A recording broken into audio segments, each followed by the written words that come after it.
E, né, em futebol carioca, tem clássico também no Rio de Janeiro. A gente falou sobre o clássico entre Santos e Corinthians. O Engenhão tá sem gramado, né? Estão colocando grama. É o mando do Botafogo, tem toda uma grana, tudo pago. Eu não acho tão legal, mas assim, toda a história que tem Brasília com o futebol do Rio. E o Maracanã é caro, né? Para esses clubes que não estão. Também. Ele é do Flamengo. O Botafogo é do Flamengo e Fluminense. Então. Botafogo vê dessa maneira. E convenhamos, o Botafogo jogar num estádio chamado Mané Garrincha, eu não vejo problema. Eu vejo menos problema ainda. Ele sai do Newton Santos para jogar no Mané Garrincha, felicíssimo é o Botafogo, digamos, por ter várias casas, pelo menos um name rights do nome. E assim, verdade, tem, enfim. O Flamengo não vem completo, né? A gente vai falar já sobre isso. Não. Né? Quer dizer, vai vir com o time alternativo, o Botafogo precisa acertar o pé ainda com algumas questões e tal. Mas embora caríssimo, né? E muitas coisas discutíveis, eu acho o estádio mais bonito do Brasil, o Mané Garrincha. Eu acho muito bonito. Eu acho o mais bonito do Brasil. Aquele vermelhão por dentro. É lindo por dentro, né? E mesmo ele é grande, você consegue ver em qualquer lugar, você vê o jogo, eu acho demais, assim. Então, E pra você, amigão, qual o estádio mais bonito do Brasil? Comente aqui. Vou falar já aqui o meu, hein? Maracanã. História do futebol do Rio de Janeiro, em Brasília e tal, enfim. Esse eu não vejo tanto problema, não. Bom, o Mauro falou, né? O Mauro Betti falou, né? Mauro César, né? Que o Mauro Betti sempre faz questão. Não, pode chamar Mauro e Mauro César. Já trouxe a notícia de que o Flamengo vai com um time totalmente alternativo. Pensando, claro, no jogo de volta da final da Recopa Sul-Americana contra o Independente Del Valle, que pode ser aí uma nova derrota numa final do Vitor Pereira, que causa todo aquele desconforto que você sempre fala. Mas o Flamengo seria vice-campeão da Supercopa. Sim, seria. Na sua tese, né? Agora, claro, o Flamengo vai poupar. Esvazia o clássico, perde um pouco da graça. Azar do Campeonato Carioca. É lógico, competições arrastadas, intermináveis, querem o quê? Sabe, não tem apelo. Tem jeito. A Recopa é mais interessante do que o Campeonato Carioca. É um confronto de 2 jogos. Quando chegar nas finais, aí fica mais legal, que você tem os clássicos, alguém vai ser eliminado. Esse jogo muda o quê? Não muda nada. O Botafogo vai se classificar, o Flamengo vai se classificar, o Fluminense vai se classificar, e o Vasco, que correu algum risco, certamente vai se classificar, e os 4 vão se enfrentar, no caso, um contra o outro. Flamengo contra Vasco, Botafogo contra o Fluminense, hoje seria assim, né? Até o final a gente vai saber. Pode mudar isso aí. Uma vitória do Botafogo pode fazer com que eventualmente o Botafogo seja o líder, e aí pode ter um Fla-Flu e um Botafogo e Vasco. Enfim, muda isso. O cruzamento pode mudar em função de um resultado. O Flamengo não vai nem levar os titulares. Apareceu agora aqui os relacionados para o jogo e... Tá certo, né? Eles nem viajam, né? Se o jogo fosse no Rio, talvez ficassem no banco, alguns ali para entrar, 15 minutos, 20. Tendo uma viagem a Brasília, está certíssimo o técnico não levar ninguém. Joga terça-feira, aí vai ser o estádio cheio, vale um troféu. Esse jogo não muda nada. É isso. Campeonato estadual, gente, tem que ser um negócio curto, rápido, já deveria ter terminado. Agora em fevereiro era para disputar a final, agora acabou. Tchau. Começava já o brasileiro, aí a coisa seria mais interessante. Mas essa procissão que se arrasta, né? 4 meses falando de campeonato estadual. Então não tem como. O Botafogo vai completo com outra competição. Se o Botafogo estivesse jogando alguma coisa, você ia fazer o contrário, o Botafogo Se o São Paulo tivesse vencido a Copa Sul-Americana e estivesse enfrentando o Flamengo na Recopa agora, e não o Del Valle, que poderia ser São Paulo, Flamengo e São Paulo, né? O São Paulo também estaria colocando reserva nesses jogos aí. O jogo do São Bento agora, que ganhou, ninguém teria entrado em campo. Esse jogo poderia ser na quinta, no sábado, o que for, não importa. Estaria preocupado em enfrentar o Flamengo, porque valeria uma taça. É isso. Eles criaram a situação, os dirigentes insistem com uma competição longa, então esvazia. Mas e daí? Paciência. Azar do Campeonato Carioca. Essa situação, né, do Flamengo reserva, com quase todos os titulares não relacionados, né, Mauro? Todos. Todos os titulares não relacionados para o jogo contra o Botafogo. Isso torna o Botafogo favorito? Porque a gente fala, né? O Flamengo é o grande time, tem um elenco galáctico para o nível do futebol brasileiro. Porque o Botafogo, ele vinha numa ótima sequência nesse Campeonato Carioca até a derrota para o Vasco. Sim. Ele tinha 5 vitórias e 1 empate apenas contra o Audax. É favorito? O Botafogo equilibra o jogo. Eu acho que equilibra o jogo. Pequena tendência ao Botafogo, mas equilibra. Fica 55 a 45. Até porque a torcida vai ser bem maior do Flamengo, provavelmente, em Brasília. Não vai ser mando do Botafogo? Não vai valer a história de mando? Não, no Flamengo não tem, no Rio não tem torcida única. Não, leva lá para vender geral. Não vai nem lá. É para lá e deve vender ingresso para poder... Favoritismo para o Botafogo, lembrando que dos últimos 10 clássicos, o Flamengo venceu 8. Muita coisa. Normal. Eu acho que em tese sim, o Botafogo vai com o time principal, né? E o Botafogo está pensando só nesse jogo. O Flamengo está pensando em outro jogo, a preparação, a mobilização é outra, né?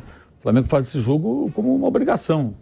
Até porque quem vai para esse jogo também quer jogar terça-feira, né? Os caras que vão ficar no banco e estão pensando na terça-feira também. Claro, tenta fazer, quem mostrar serviço sábado, ótimo, mas quem não quer entrar no jogo de terça durante o jogo? Todo mundo está de olho nisso aí.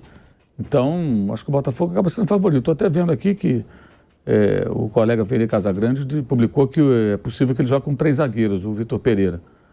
Seria Matheus Cunha, Rodrigo Caio, Pablo e Cleiton, né? Cleiton é zagueiro, Mateuzinho, Pulga, Matheus França, Matheus Gonçalves e o Cebolinha na ala esquerda, Marinho e Mateusão. Eu ia contar exatamente quantos Mateus teremos? 5. Mateusão, Matheus Cunha, Matheus França, o goleiro, e Mateuzinho. Não, já virou Mateus, Mateusão, Mateuzinho, Big Mateus. Né? Não, eu falei... São todos da mesma idade, mais ou menos. Sim, exato. De 17 a 22. Na minha época... da moda, né? Mas também, né, já que a gente estava falando do jogo do Flamengo contra o Botafogo, o Matheus França renovou com o Flamengo. E Mauro César, os valores são absurdos, né? São valores gigantescos. O Flamengo oficializou, tá, já a renovação até 31 de dezembro de 2027. Opa! E o jovem de 18 anos receberá, claro, um importante aumento salarial, porque a gente sabe que é meio compatível ao valor da multa. E a multa é de R$1 bilhão. Ele tá aí, multa rescisória para clubes do exterior, dobrará para 200 milhões de euros, o equivalente a R$1 bilhão. São valores até meio exagerados, né? Mas sabe que isso é uma defesa do clube, né? Você põe uma multa exorbitante, porque aí não tem como o clube lá de fora chegar e pagar e levar. Vai ter que negociar, claro, que ninguém vai pagar 200 milhões. Mas daria para botar 100 milhões de euros, porque eu acho que o salário é meio compatível, né? Eu acho que o salário tem que aumentar muito. Aí não sei também, né? Talvez, assim, para garantir... Exigência do empresário. Até 2027, assim, entre pagar um jogador que vem lá de fora, ganhar um dinheirão, que não sabe se vai dar certo, investir no jogador que, assim, pode acontecer do rapaz não decolar. Mas ele já mostrou que ele é bom e ele tem muito potencial para ser... Ele tem 18 anos. E dá repasse, né? Então, assim, eu acho até que é um jogador que... Fala-se muito, o Flamengo tem que contratar um meia, um reserva da Arrascaeta. Eu não sei que jogador é esse. Reserva da Arrascaeta, bom pra caramba, que está em algum lugar perdido e que vai aceitar jogar no Flamengo para ser reserva da Arrascaeta, embora seja fantástico jogador. É difícil achar um jogador. Falou-se daquele do Al-Hilal, né? do Arrascaeta. O Vieto. Mas assim, o jogador custou $8 milhões ao... Felipe Coutinho, esse é do Corinthians. Ao Al-Hilal. Parece que está no final de contrato e tal, né? Pode ser. O Vieto nem é exatamente o meio, ele era mais um atacante ali. Ele jogou de meio, mas ele não é. Mas enfim, vi o cara jogar 2 vezes, eu acho que esse cara... É um jogador bem inconstante, o Vieto, sempre foi. Então, eu acho que tem que investir nesse garoto, para que ele possa, aos poucos, virar esse cara de meio campo que possa entrar. Embora o Vitor Pereira pareça bem empolgado com o outro Matheus, que é o Matheus Gonçalves, que fez um gol contra o Rezende, que é mais novo, tem 17 anos, e ele é mais atacante, né? É mais impetuoso, de cortar, bater, se movimenta, pega muito na bola, se apresenta muito, né? E ele colocou no final do jogo passado, acho que até para dar uma batizada no moleque, sabe?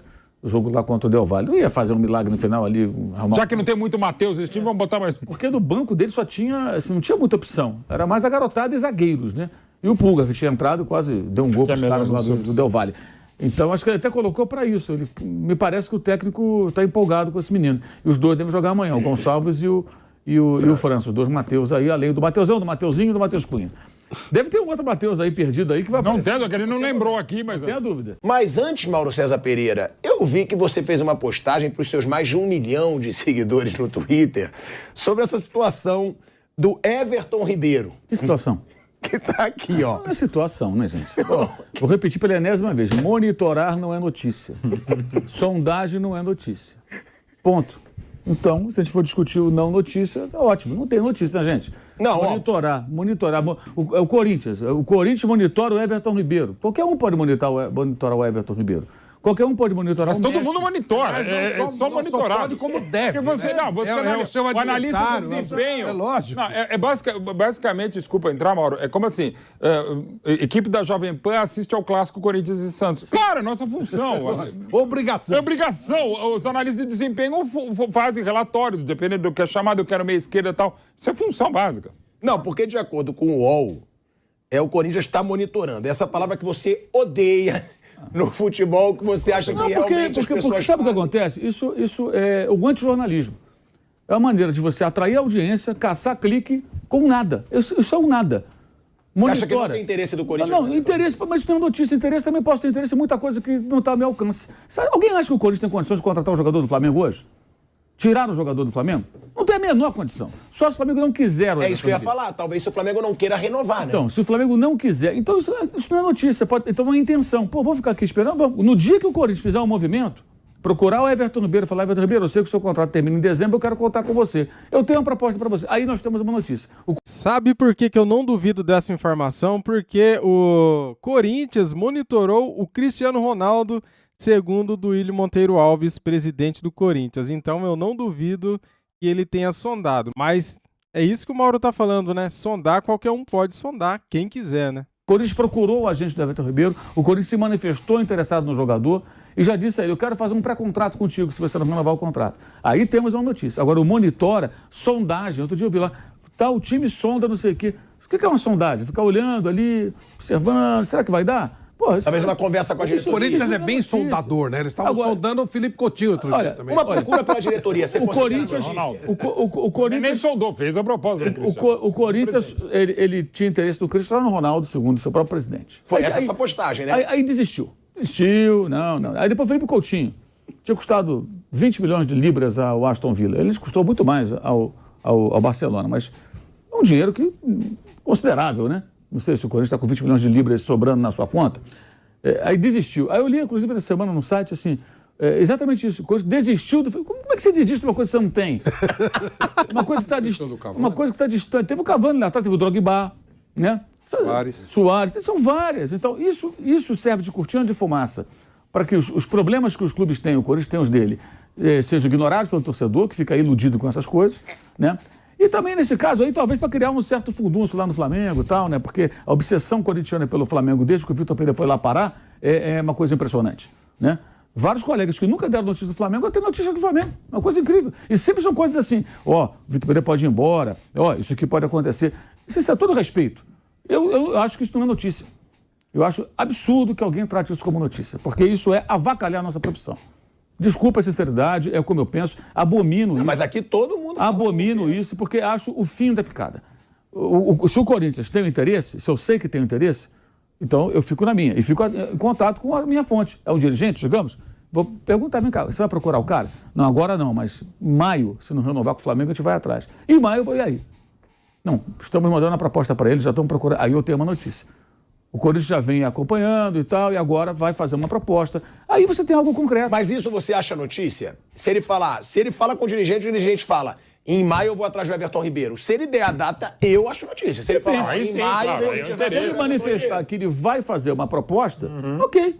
Tudo bem, vai fazer uma proposta, ok. A mesma coisa foi o Rossi com o Flamengo e o Boca Juniors. Ano passado, a gente veio falando: o Flamengo em janeiro vai fazer uma proposta, e fez. Por que não fez antes? Porque em janeiro ele poderia fazer pré-contrato. Antes, o Boca poderia entender como um assédio. O jogador tinha contrato e não podia fazer pré-contrato. Começo de janeiro, os caras foram até a Argentina. Obviamente, já tinham feito contato com o representante do jogador, houve um interesse, foi lá e formalizou um contrato. E aí o jogador foi emprestado lá para o futebol da Arábia Saudita, né? Está por lá e no meio do ano deve chegar aqui ao Brasil. Mas não é o caso. Monitora não é notícia, gente. A notícia é no momento que aconteceu uma ação. A ação é essa. Ou então uma definição: olha, eu vou fazer uma proposta aqui na virada do ano. Se até o meio do ano ele não renovar, ele vai receber uma proposta nossa. A gente quer ter esse jogador aqui novamente, foi criado aqui, ok. Agora o monitora, o sondagem, para mim isso não é notícia. Isso só serve para caçar clique. Entendeu? E que dá, né?